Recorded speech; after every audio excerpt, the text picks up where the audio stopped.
All right, guys, we're here to do the Columbus Blue Jackets season preview. After what was an absolute stunning season last season, where they just outperformed where I think anyone thought they were going to be, especially after the Matthew Gaudreau incident, where they lost their lives. Everyone they would bottom out. It would be a real struggle, but it was anything but that, and they were absolutely inspiring. They literally just were the epitome of Johnny Gaudreau in spirit that entire season.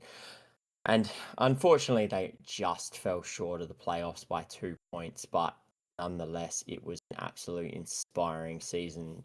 If you're a Columbus Blue Jackets fan, player, any part of it, even if you weren't, it was just absolutely inspirational to watch them play and watch, just what they were doing against all odds, considering everyone had them pegged for basically a bottom three finish, and being nowhere near the playoffs. So absolutely inspiring. And to be quite honest with you, I can see them improving this season, Jaden. Especially with what their lineup's looking like currently. Yeah. Take us. So you got Sean Monahan, Coyle, Voronkov, Marchenko, Boone Jenner, Olivier, Miles Wood, Selinger, Chinakov, Johnson, Lundestrom, Fantilli, and Aston Reese on the forward line. Your defense: Wawrinski, Provorov, Severson, Fabro, Goodbranson, Christensen, McDonald, and Yaros. In goalies, you got Jet Greaves and Meslikins. Just another note, like you will have probably Matejchuk play on the D probably for majority of the season as well. So he is in on that D core. In regards to outs or trades, they obviously got rid of Tarasov, believing in Greaves. Obviously, a crazy end to the season on running that and being under 2 goals against average, 9.38 save percentage, looking Mm, like he should be the number one this year. That's what you're hoping for as a Columbus Blue Jackets, and that puts Merzlikins probably in the position he needs to be as backup. Um, yep. in regards to trades, obviously Tarasov out, Brendan Gaunt's in for Butler. Obviously the Coyle Miles Wood trade, great gets, and obviously losing just Brindley and some draft picks there. And in regards to signings, it was really just bringing in Lundestrom. Obviously, outs was pretty much nothing.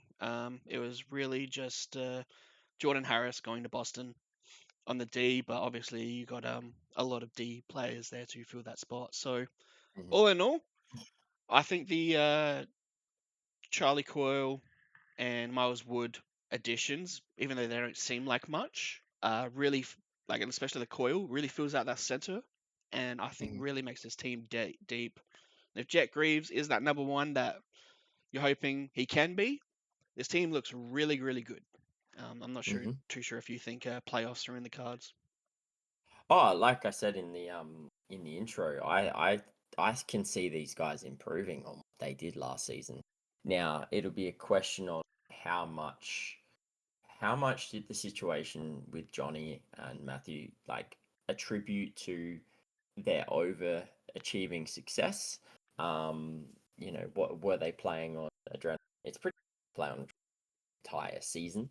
Um, so I don't think it all I think goes they have an down to that. underrated team. Like they have some good Yeah. players. Like Um, it's a cheap team, but it's well, that's the underrated. crazy thing, right? Like you look at this team, and especially with Charlie Coyle being added to that center depth, like Charlie Coyle as your third line center is fantastic, especially if he can get back to, I mean, he didn't have a terrible season, but it was a down season last season. So if he can get back to 45 points, 45, 50 points for Columbus Blue Jackets, that's monstrous, especially with Fantilli probably taking another step this season. Sean Monahan, we know what you're going to get from him. So down the center, they are absolutely solid. Like it's a fantastic center trio on those first three lines, and their wingers are extremely solid as well. Like Boone Jenner is, I've always thought Boone Jenner on the first line's a bit like that was why Columbus was struggling. Like Boone Jenner being on the first line probably shouldn't be Yeah, there. I've always considered second line, whereas where Yeah, he should be. fantastic center, fantastic captain and all the rest of that. But you got Kirill Machenkov, Kent Johnson, Voronkov, Sillinger, Olivier. Like they're coming through with they've just got that top nine is fantastic. Chirnikov on the fourth line is great. We know what Miles can bring. He's done it all his career, um, as a fourth liner. So it the team, especially in the forward, is a playoff caliber forward structure. And then you go to their defense, and that defense is like Zach Werenski was absolutely unreal last season. Like, I think it's a uh, playoff decor as well. yeah, Dante Fabro, Provorov, Gabranson, like, yes, Provorov, you could say maybe got overpaid. Damon Severson definitely overpaid for their third line, but we know he brings well. Um, and the young lad obviously coming through as well, playing half the season last season. So yeah, like this team, there's no reason why they can't compete for a playoff spot. It's just going to come down to the East, as sort of weak as people think the East might be. The the middle pack is really close.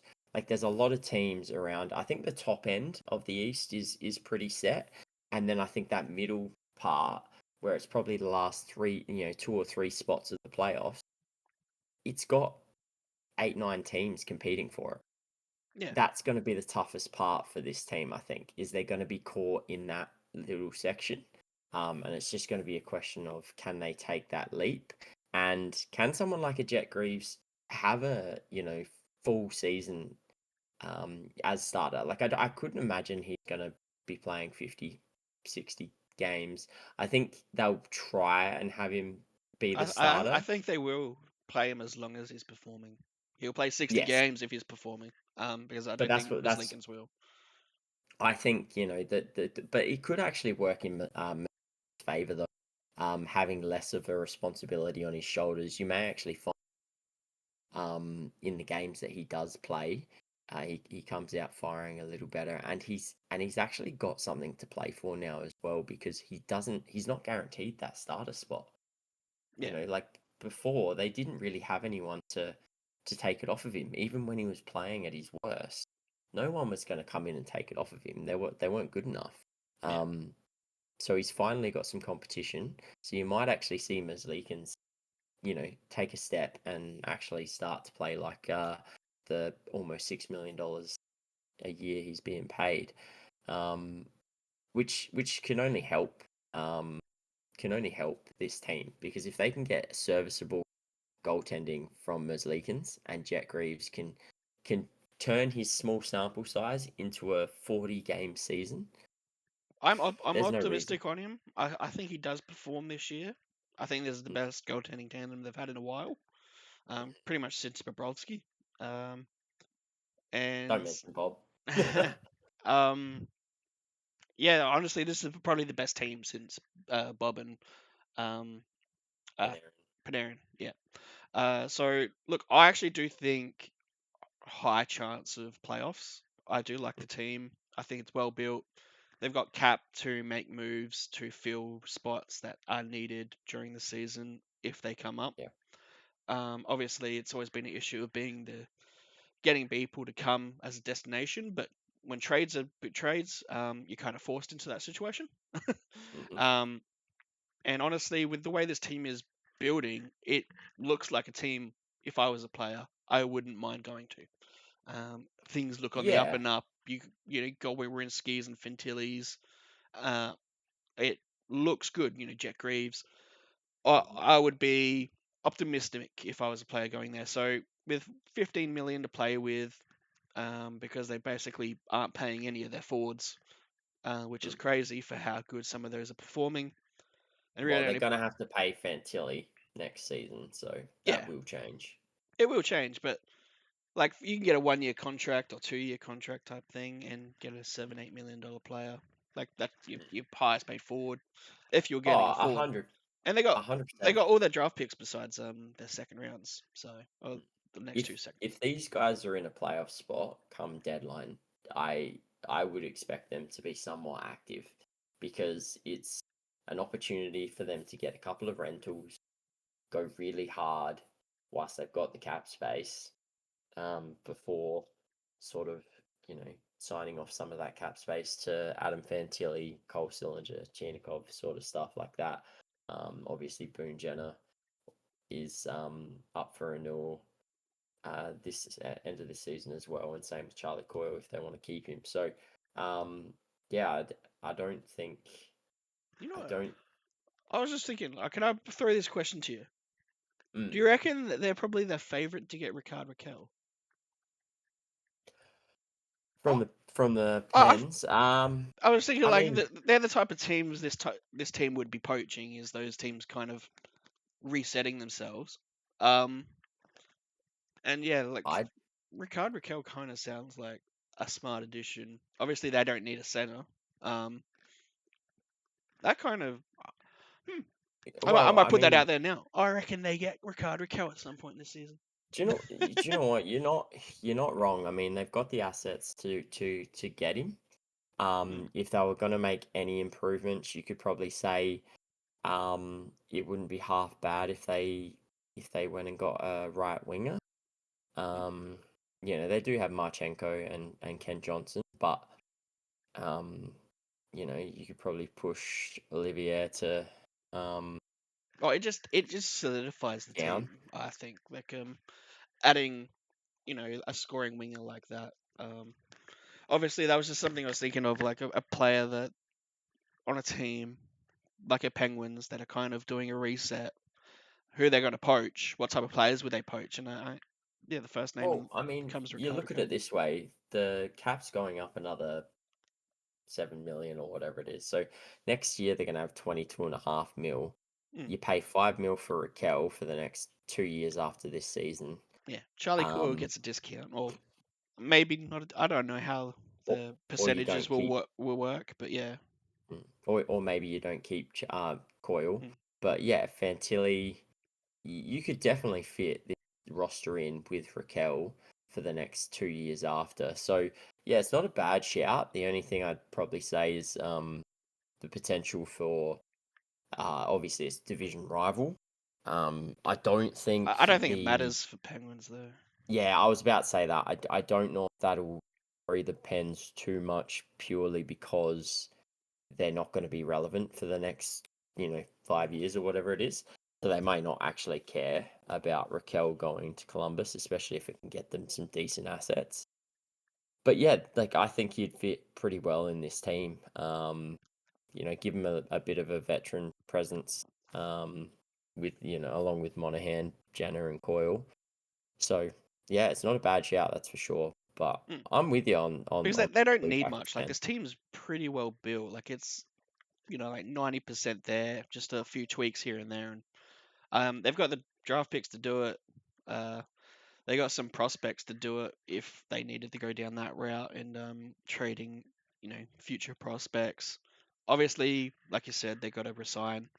Um, what's his face, Fantilli. Fantilli, yeah, But the actual one will be interesting is if Jet Greaves does pop off what he gets paid. Um, that would be an interesting one. And yeah.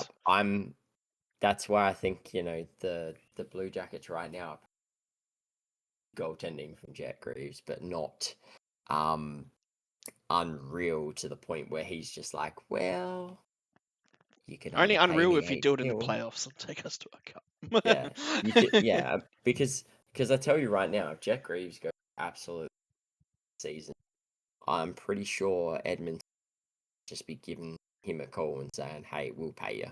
If they won't pay you, we'll pay you." Mm. um, so yeah, it's going to be interesting. But this team is like, it's well built, it's well rounded. They've got so much cap space, as we've said a number of times. Um, and they haven't. And the best part about it is they haven't gone out and just said, "Oh my God, we got like $15.5 million in cap space. Let's just go and throw it at people." they've Well, I know they realized do that. try and get people, but they struggle to bring some in. But Mm, they've made really good um, backup plans mm, to counter that. Like, like the Coil Wood trade is fantastic. It yeah. really rounds this team out in the forward line. Um, yeah, I'm really excited. I actually think they're a high chance of playoffs. I'm actually that Mm. high on them at the No, moment. I'm with you on that. I think they'll be competing for sure. I actually think the way they handled the Gaudreau situation last season, how they were as a group and a franchise, the management, what they did for the families and friend and the players and everything around it. I actually think that's changed a lot of the perception around the Blue Jackets franchise, and I think it's actually helped earn a respect throughout the league. Not just fans, but also players. So I know they struggle to get players to go there, but I think that's like I'm not saying that they're going to go out and be they're going to go out and get the best players every free agency now, but I think players will be more inclined to sort of go Well, there yeah, they're not a knowing. rebuild team now. They're kind of Mm, they're in the but hunt. also but also when your management's good and you I can like the you can GM. see it. You I can like. see that the franchise cares about their players and cares about their team and their fan base and everything else. Like that makes you want to go there because like imagine being a player and it's like, oh, they're looking okay, they might make playoffs, but I'm hearing some really bad things. Like you look at what's going on in Buffalo, and they've got a team that should realistically be making playoffs or being close to it, but that franchise is in absolute shambles at the moment, Yeah, and it's and and we it's all know turning why. into We yeah, all know and why. it's because of their management, and it's Mm.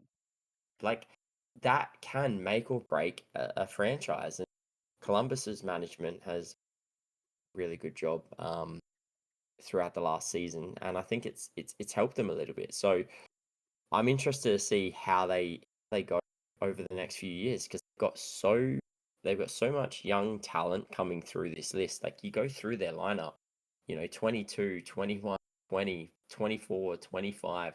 Like they're hitting their prime, some of these players. And Fantilli, who's going to be, their franchise piece for the next 10 years, he's only hitting his strides right now, man. Like he's only going to get better and better and better. Meanwhile, a large chunk of their players are hitting that nice mid-20s age bracket. And I think this team is absolutely geared to have a really solid next 5+ years. Yeah, I feel like the only way is up.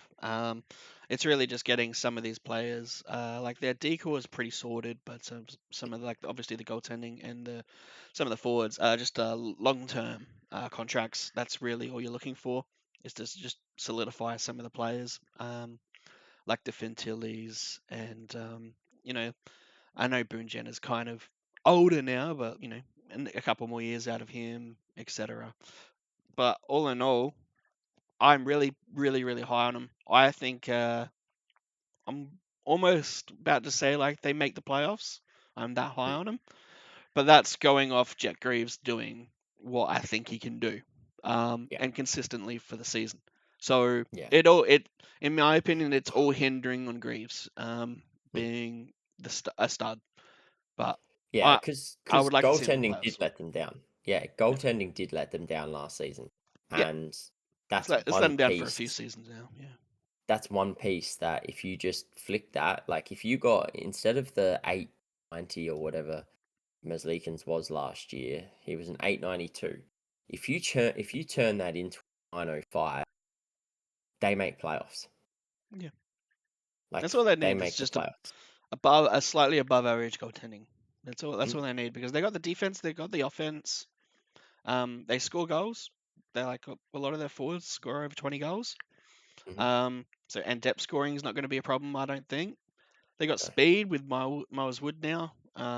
They got a little bit of size about them, so they're not going to get roughed around too much. Oh, I Um, mean, Olivier, like he's I don't want to mess with that bloke. Like I'm not. I'm Well, sorry, but how big is he? Let's just have a look here. 6'1", 185.